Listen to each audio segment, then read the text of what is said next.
ఇది కేవలం సమాచారంగా మాత్రమే భావించండి. వైద్య నిపుణులను సంప్రదించండి. Welcome to Sakshi life. మీ బరువు ఒక్కసారిగా పెరిగిపోతుందా? ఎప్పుడు అలసటగా అనిపిస్తుందా? మీ జుట్టు రాలిపోతుందా? అయితే మీ బాడీ మీకు ఒక సీక్రెట్ సైలెంట్ సిగ్నల్ ఇస్తుందని అర్థం.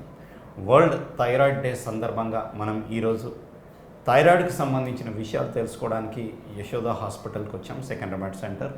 సో ఇక్కడ డాక్టర్ ఆశీష్ రెడ్డి గారు ఉన్నారు సార్, సీనియర్ కన్సల్టెంట్ ఇక్కడ ఎండోక్రైనాలజీ డిపార్ట్మెంట్. సో సార్ చెప్పండి, థైరాయిడ్కి సంబంధించిన ఇప్పుడు లేటెస్ట్గా ఇష్యూస్ ఏం మీకు ముందుకు వస్తున్నాయి సార్? అసలు what is thyroid? Thyroid gland మన బాడీలో మెడలో ఉంటుంది. సో అది బటర్ఫ్లై షేప్లో ఉంటుంది. దాని నుంచి థైరాయిడ్ హార్మోన్స్ ఉంటాయి, T3, T4. సో ఈ థైరాయిడ్ హార్మోన్స్ మన బాడీలో అన్ని ఆర్గన్స్ మంచిగా పనిచేయడానికి హెల్ప్ చేస్తుంది. మజిల్ కానీ, బ్రెయిన్ కానీ, హార్ట్ కానీ. సో థైరాయిడ్ హార్మోన్లో ఏమైనా లోపం ఉంటే ఇవన్నీ ఆర్గన్స్ ఎఫెక్ట్ అవుతాయి. సార్ ఓకే సార్, ఇప్పుడు అంటే ఈ మధ్యకాలంలో పిల్లల్లో కూడా చాలా దీని యొక్క ప్రభావం కనబడుతుంది అంటున్నారు, అది నిజమేనా సార్? సో పిల్లల్లో ఇన్ఫ్యాక్ట్ నియోనేట్స్ అంటే పుట్టిన పిల్లల్లో కూడా థైరాయిడ్ అఫెక్ట్ చేస్తుంది.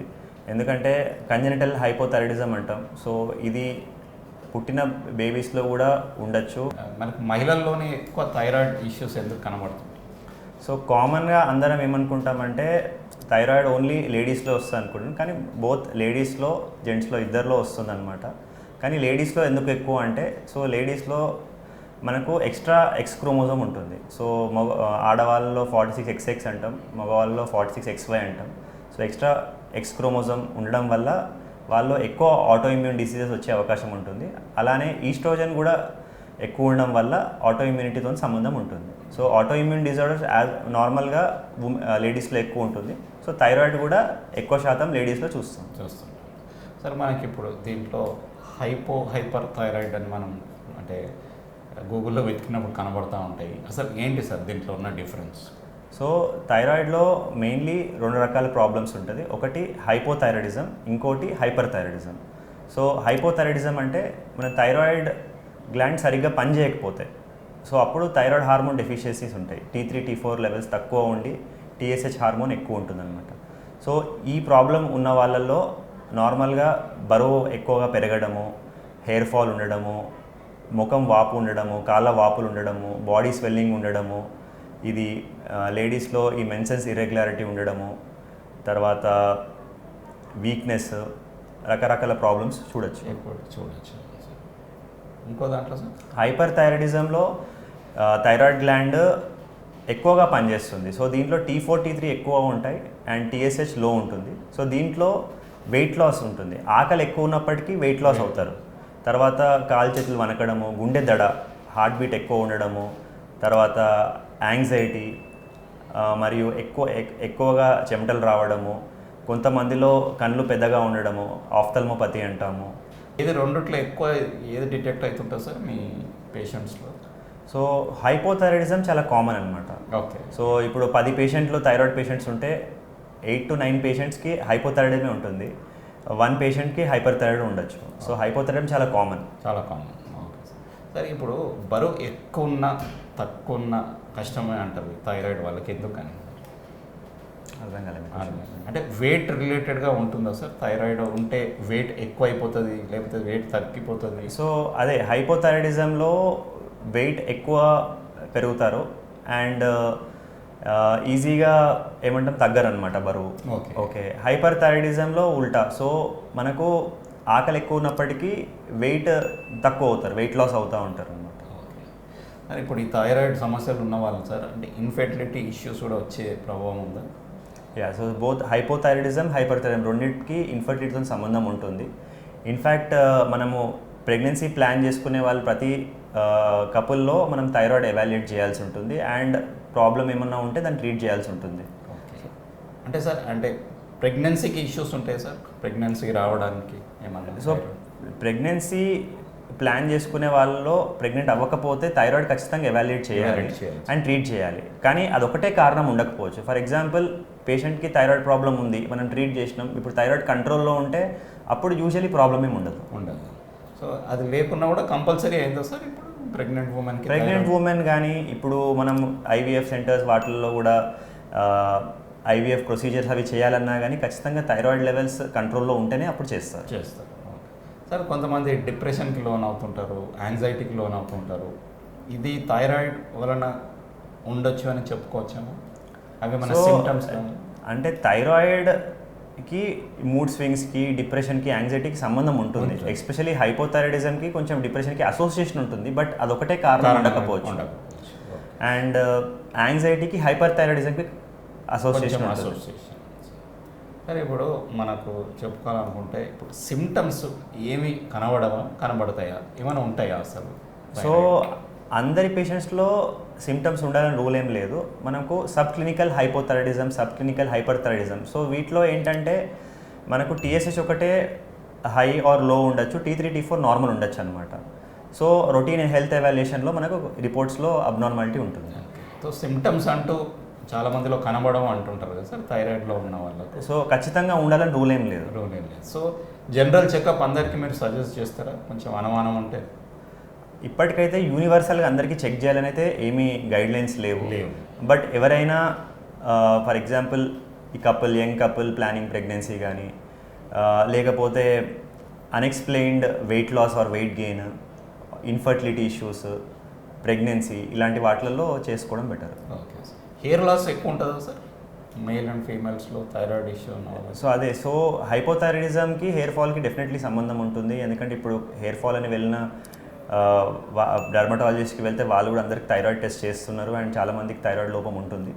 బట్ థైరాయిడ్ ఒకటే కారణం ఉండకపోవచ్చు. సో థైరాయిడ్ ప్రాబ్లం ఉంటే ఫస్ట్ థైరాయిడ్ ట్రీట్ చేసుకొని అప్పటికి ఇంప్రూవ్మెంట్ లేకపోతే వేరే విటమిన్స్, మినరల్స్ కూడా మనము తీసుకోవాలి. Okay sir. ఇప్పుడు థైరాయిడ్ సంబంధించిన టెస్ట్లు ఏముంటాయి సార్? ఎట్లా, how to go about test? Okay. So ఇప్పుడు ఫస్ట్ టైం ఎవరైనా థైరాయిడ్ టెస్ట్ కోసం వస్తే నార్మల్గా మనము TSH, T4, T3 చేస్తాము. సో ఒకవేళ TSH హై ఉండి T3 T4 లో కానీ నార్మల్ ఉంటే అప్పుడు మనం హైపోథైరాయిడిజం అంటాము. వీళ్ళల్లో మనం యాంటీబాడీస్ కూడా చేయొచ్చు, యాంటీ-TPO యాంటీబాడీస్ కూడా చేయొచ్చు. అదే హైపర్ థైరాయిడిజంకి అనుకోండి, TSH ఏమో లో ఉంటుంది, T4 T3 హై ఉంటుంది, నార్మల్ కూడా ఉండొచ్చు సబ్ క్లినికల్ హైపర్ థైరాయిడిజంలో. వీళ్ళల్లో కొన్ని స్కాన్స్ ఉంటాయి, మనం టెక్నీషియన్ స్కాన్ అంటాము, థైరాయిడ్ అప్టేక్ స్కాన్, లేకపోతే అల్ట్రాసౌండ్ స్కాన్ చేయొచ్చు. ట్రీట్మెంట్కి ఏం అవైలబుల్ ట్రీట్మెంట్స్ ఉన్నాయి సార్? సో హైపోథైరాయిడిజంకి ఒకటే ట్యాబ్లెట్ ఉంది మెయిన్గా, లివోథైరాక్సిన్ అంటాము. సో ఆ లివోథైరాక్సిన్ మన బాడీ వెయిట్ ప్రకారము, వాల్యూ ప్రకారం మనం స్టార్ట్ చేసుకోవచ్చు. ఇప్పుడు కొత్తగా లియోథ్రయోనిన్, అదే T3 tablets. So levothyroxine is T4 tablet, liothyronine is T3 tablet. అది కూడా వచ్చింది లాస్ట్ 3-4 ఇయర్స్ నుంచి. సో అది కూడా ఒకవేళ ఈ ట్యాబ్లెట్స్తో రెస్పాండ్ అవ్వకుండా ఉంటే స్టార్ట్ చేయొచ్చు, అండ్ దానికి కొన్ని స్పెసిఫిక్ ఇండికేషన్స్ ఉన్నాయి. ఈ హైపర్ థైరాయిడిజంకి మళ్ళీ వేరే ట్రీట్మెంట్ ఉంటుంది, దానికి యాంటీ థైరాయిడ్ డ్రగ్స్ అంటాం. ఈ మెథిమజోల్, కార్బిమజోల్, ప్రొపైల్ థయోయురాసిల్ లాంటి ట్యాబ్లెట్స్ ఉంటాయి. అండ్ ట్యాబ్లెట్స్కి రెస్పాండ్ అవ్వకపోతే మనం ఈ హైపర్ థైరాయిడ్ పేషెంట్స్కి రేడియో ఐడిన్ అబ్లేషన్ చేయొచ్చు, లేకపోతే థైరాయిడ్ ఆపరేషన్ కూడా చేయొచ్చు. ఆపరేషన్స్ ఉన్నాయా సార్? సర్జరీ చేయాలి, అది ఇప్పుడు లాస్ట్ ఆప్షన్ అండి. Last option. అది తక్కువ మందిలో చేస్తారా సార్? ఈ మధ్యకాలంలో ఎక్కువ మందికి చేయట్లేదు అసలు. ఎస్పెషల్లీ హైపర్ థైరాయిడిజంలో అసలు ట్యాబ్లెట్స్కి కానీ రేడియో అబ్లేషన్కి రెస్పాండ్ అవ్వకపోతే చేస్తున్నాము. ఆర్ థైరాయిడ్ పేషెంట్స్ ట్యాబ్లెట్స్కి రెస్పాండ్ కాకుండా ఆఫ్థల్మోపతి అన్నాం. సో కళ్ళు బాగా పెద్దగా ఉంటాయి వాళ్ళవి, సో వాళ్ళలో రేడియో అబ్లేషన్ ఇవ్వద్దు. సో అలాంటి పేషెంట్స్లో ఆపరేషన్ సజెస్ట్ చేస్తాం కంట్రోల్లో ఉండకపోతే. ఒకవేళ సార్ లైఫ్ స్టైల్ చేంజెస్ వలన దీన్ని కంట్రోల్ పెట్టుకోవచ్చు అని మనం ఏమైనా ట్రై చేయొచ్చు? సో కొంతమందిలో లైఫ్ స్టైల్ చేంజెస్, ఎస్పెషల్లీ ఈ సబ్ క్లినికల్ కేసెస్లో లైఫ్ స్టైల్ చేంజెస్ వల్ల కొంతవరకు ఇంప్రూవ్మెంట్ ఉండొచ్చు. ఎస్పెషల్లీ యాంటీబాడీస్ నెగిటివ్ ఉంటాయి, లైక్ యోగా, ఎక్సర్సైజ్ అలాంటివి చేస్తే కంట్రోల్లో ఉండొచ్చు. ప్లస్ రిస్క్ ఉన్న వాళ్ళకి, ఆల్రెడీ ఫ్యామిలీ హిస్టరీ ఉంది, సో వాళ్ళకి పిల్లలకి వాళ్ళకి రిస్క్ ఉంటే వాళ్ళు కూడా ముందు నుంచే కొంచెం healthy life style, diet, exercise కరెక్ట్గా వాడి యోగా అలాంటివి చేస్తే ప్రివెంట్ చేయొచ్చు, ఆర్ లేట్గానే రావచ్చు వాళ్ళకి. Is it genetics and thyroid ఫ్యామిలీలో ఉంటే రావాలి అనేది మన? సో కామన్ పర్సన్ కన్నా ఫ్యామిలీ హిస్టరీ ఉన్న వాళ్ళకి ఎక్కువ రిస్క్ ఉంటుంది. ఎక్కువ రిస్క్ ఉంటుంది, అందులోనే ఎక్కువ డిటెక్ట్. కానీ అలా అని కంపల్సరీ రావాలని రూల్ ఏం లేదు. ఓకే. సరే, ఇప్పుడు ఒకవేళ మనకు థైరాయిడ్ ఉంది కానీ మనకు తెలీదు, టెస్ట్ చేయించుకోలేదు, అట్లా నెగ్లెక్ట్ చేస్తూ ఉంటే ఏమవుతుంది సార్? సో మనకి ఇప్పుడు ఫర్ ఎగ్జాంపుల్ హైపోథైరాయిడ్ తీసుకుంటే సో అన్ఎక్స్ప్లెయిన్డ్ వెయిట్ గెయిన్ ఉంటుంది, కాన్స్టిపేషన్, ఐ థింక్ కాన్స్టిపేషన్ చెప్పడం మర్చిపోయాను. సో కాన్స్టిపేషన్ చాలా ఇంపార్టెంట్ సిమ్టమ్. తర్వాత కాన్స్టిపేషన్తో వచ్చే సైడ్ ఎఫెక్ట్స్, ఈ ఫీచర్స్ అలాంటివి. తర్వాత హార్ట్ బీట్ తక్కువ అవడము, తర్వాత మజిల్ వీక్నెస్, మయోపతి అంటాం. సో సీరియస్ ప్రాబ్లమ్స్ ఉండకపోవచ్చు, కానీ మన డే టు డే లైఫ్ యాక్టివిటీస్ని అది డెఫినెట్లీ ఎఫెక్ట్ చేస్తుంది. సీరియస్ సైడ్ ఎఫెక్ట్ అంటే మిక్స్డ్ ఎడిమా కోమా అంటాము. సో అది చాలా రేర్ కండిషన్, బట్ అది చాలా లైఫ్ థ్రెటనింగ్ కండిషన్, ప్రాణానికి ప్రమాదం. సరే, ఇప్పుడు అదే హైపర్ థైరాయిడిజం ట్రీట్ చేయకపోతే దాని ఇంపాక్ట్ ఎక్కువ ఉంటుంది. హైపర్ థైరాయిడిజం యాక్చువల్లీ కొంచెం డేంజర్ ప్రాబ్లం, ఎందుకంటే heart beat abnormalities, heart failure, ఇవన్నీ ప్రాబ్లమ్స్ రావచ్చు. సరే, ఇప్పుడు దీనికి మీరు చూస్తుంటారు కదా సార్ డైలీ మీ పేషెంట్స్ని, వాళ్ళు మిత్స్ ఏముంటాయి మీరు గుర్తించగలుగుతారు? మిత్స్ అంటే అదే మీరు ఫస్ట్ అడిగారు కదా, థైరాయిడ్ ఓన్లీ లేడీస్కే వస్తుందా, జెంట్స్కి రాదా? సో అది బిగ్ మిత్. సో ఎవరికైనా రావచ్చు థైరాయిడ్, ఆర్ థైరాయిడ్ పెద్దవాళ్ళకే వస్తుంది, చిన్నపిల్లలకి రావు, అదొక మిత్. సో థైరాయిడ్ ఏమంటాము, ఈ డైట్ వల్ల రావచ్చు, ఫుడ్ వల్ల రావచ్చు అని అలానే కూడా ఏముండదు. సో అన్ని ఫుడ్ తీసుకోవచ్చు. కామన్ మిత్ ఏంటంటే ఈ క్యాబేజ్, కాలీఫ్లవర్, ఈ సోయా ప్రొడక్ట్స్, బ్రోకలీ ఇట్లాంటివి తీసుకోవద్దని ఉంటుంది. బట్ అలా ఏం లేదు, ఎందుకంటే మోస్ట్ కామన్ మనకు ఆటో ఇమ్యూనే. సో ఇప్పుడు ఏంటంటే ఇవి గాయిట్రోజెన్స్ ఒకప్పుడు ఏంటంటే చాలా కామన్గా ఉండేవి, బట్ ఇవి కూడా రాగా తీసుకుంటే ఏమైనా ప్రాబ్లం రావచ్చు. వండినవి తీసుకున్నా, రేర్గా తీసుకున్నా మనకు ప్రాబ్లం ఏమి ఉండదు. అండ్ థైరాయిడ్ ఉంటే ప్రెగ్నెంట్ అవ్వరు అట్లాంటివి కూడా అనుకుంటారు, బట్ థైరాయిడ్ ఉన్న వాళ్ళు కంట్రోల్లో ఉంటే ప్రాబ్లం ఏమి ఉండదు. సో ప్రెగ్నెన్సీ చాలామంది థైరాయిడ్ పేషెంట్స్ నాకు ఉన్నారు, వాళ్ళు ప్రెగ్నెన్సీ ప్లాన్ చేసుకొని they are very happy. Sir దీనికి ఫుడ్ ఏముంటుంది సార్? ఒకవేళ థైరాయిడ్ వచ్చింది, వాళ్ళు ఎలాంటి ఫుడ్ తీసుకుంటే కరెక్ట్? అదే చెప్తున్నాను కదా. సో థైరాయిడ్ మనకు మెయిన్గా ఫుడ్ రిస్ట్రిక్షన్స్ అంటూ స్పెసిఫిక్ ఏం లేవు. ఓన్లీ థింగ్ ఈ cabbage, cauliflower, broccoli, soya products ఇలాంటివి కొంచెం తక్కువ క్వాంటిటీలో తీసుకోవడము, ఆర్ కుక్ చేసుకునే తీసుకోవడం, రాగా తీసుకోవద్దు అనమాట. ఇది కూడా ఓల్డ్ కాన్సెప్టే, బట్ ఫాలో అయితే మంచిది. సార్ ఏదైనా ఫుడ్ తీసుకుంటే లేకపోతే ఈ ఎక్సర్సైజ్ చేస్తే మనకు థైరాయిడ్ బారిన పడం మనం అట్లనే ఏమైనా ఉంటుంది? సో ఫుడ్ అట్లా స్పెసిఫిక్ ఏం లేదు. సో ఆబ్వియస్లీ అందరం ఇప్పుడు అయోడైజ్ సాల్ట్ తీసుకున్నాం, so iron deficiency problem mostly ఎవరికి ఉండట్లేదు. బట్ ఇప్పుడు ఇద్దరు పీపుల్ని కంపేర్ చేస్తే, ఫర్ ఎగ్జాంపుల్ ఒకరు healthy life style, diet, exercise, yoga ఇలాంటివి చేసి హెల్దీగా ఉన్నాడు, ఇంకొకరు చాలా లేజీగా, లావుగా ఉన్న వాళ్ళలో ప్రాబబ్లీ ఆ లావు ఉన్న వాళ్ళల్లో వాళ్ళు ఫిజికల్ యాక్టివిటీ చేయకపోవడం వల్ల, సెడెంటరీ లైఫ్ స్టైల్ వల్ల వాళ్ళకి ఎక్కువ రిస్క్ ఉంటుంది ఇది హెల్దీ లైఫ్ స్టైల్ ఫాలో అయ్యే వాళ్ళకన్నా. ఓకే సార్, దీని మీద మెంటల్ హెల్త్ దీనికి ఏమైనా లింక్ ఉంటుందా థైరాయిడ్ వచ్చిన వాళ్ళకి? సో థైరాయిడ్ వచ్చిన వాళ్ళలో కొంచెం మూడ్ స్వింగ్స్ ఉండొచ్చు, కొంచెం అప్పుడప్పుడు డిప్రెషన్తో అఫెక్ట్ అవ్వచ్చు. సో బట్ అదొకటే హోల్ అండ్ సోల్ రీజన్ ఉండకపోవచ్చు. సార్ 5 బెస్ట్ టిప్స్ చెప్పండి సార్ మా ఆడియన్స్కి లాస్ట్గా. లైక్ ఇవి పాటించండి, మీరు హెల్తీగా ఉండండి, థైరాయిడ్ సమస్యలకు దూరంగా ఉండండి అని చెప్పుకోవడానికి. సో ఫస్ట్ ఆఫ్ ఆల్ ఏంటంటే healthy life style, healthy diet, ఈ 2 మోస్ట్ ఇంపార్టెంట్. దాని తర్వాత స్లీప్ ఏమైనా good sleep, so at least 7 to 8 hours of sleep. తర్వాత స్ట్రెస్ అవాయిడ్ చేసుకోవాలి. అండ్ ఎప్పుడైనా డౌట్ ఉంటే థైరాయిడ్ టెస్ట్ చేయించుకోండి, ఎందుకంటే చాలామందికి సిమ్టమ్స్ ఉండకపోవచ్చు.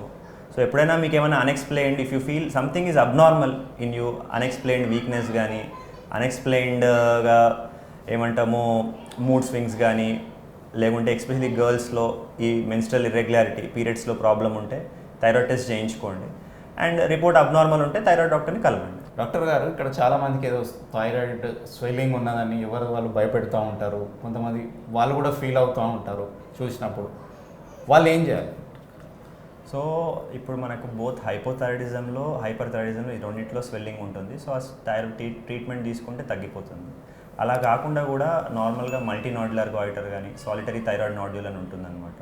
సో అది మనం ఫస్ట్ అల్ట్రాసౌండ్ స్కాన్ చేసి దాంట్లో కొన్ని స్టేజింగ్ ఉంటుంది, థైరాయిడ్ స్టేజింగ్ అని. ఆ స్టేజింగ్ ప్రకారం 5 needle aspiration test, needle test అంటాం అన్నమాట, FNAC చేయించుకోవచ్చు. ఆ FNAC రిపోర్ట్ అబ్నార్మల్ ఉంటే అప్పుడు ఆపరేషన్ చేయించుకోవాల్సి వస్తుంది. FNAC నార్మల్ ఉంటే ఆపరేషన్ చేయించుకోవాల్సిన అవసరం ఉండదు.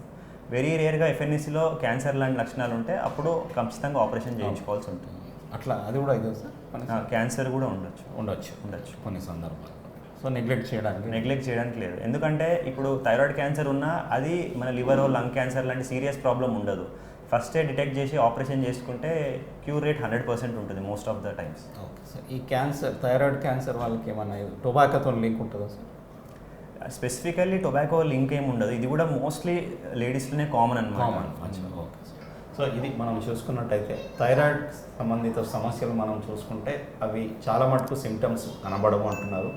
అట్లానే కనబడకుండా ఏమి ఉండవు. కొన్ని మనకు బాడీలో కొన్ని సిగ్నల్స్ రావచ్చు, లైక్ ఊరికే టైర్డ్ అయిపోవడం, లేదా ఒక్కసారిగా మన వెయిట్ గెయిన్ అవ్వడం, జుట్టు రాలిపోవడం, ఇట్లాంటి కొన్ని వచ్చినప్పుడు దాన్ని నెగ్లెక్ట్ చేయకుండా దానికి సంబంధించిన టెస్టులు చేసుకొని ఒకవేళ థైరాయిడ్ ఉందా లేదా అని మనం నిర్ధారణ చేసుకొని ఉంటే దానికి సంబంధించిన ట్రీట్మెంట్స్ కూడా చాలా అవైలబుల్ ఉన్నాయి. కాబట్టి ఖచ్చితంగా వాటిని పాటించి plus me healthy diet, healthy life style with good exercise daily అవన్నీ చేసుకుంటే ఈ థైరాయిడ్ సమస్యలకు దూరంగా ఉండొచ్చు అని డాక్టర్ గారు చెప్తున్నారు. కాబట్టి వరల్డ్ థైరాయిడ్ డే సందర్భంగా దీనికి సంబంధించిన అవేర్నెస్ కూడా ఈసారి awareness through education of this whole concept of thyroid. కాబట్టి మీరు ఈ అవగాహన పెంచుకొని మిమ్మల్ని మీరు రక్షించుకోండి అని డాక్టర్ గారు కూడా సూచిస్తున్నారు. సో ఇది ఈ వీడియోలో మనం థైరాయిడ్ గురించి తెలుసుకున్నాం. నెక్స్ట్ వీడియోలో మరిన్ని హెల్త్ విషయాల గురించి తెలుసుకునే ప్రయత్నం చేస్తాం. అప్పటి వరకు సెలవు.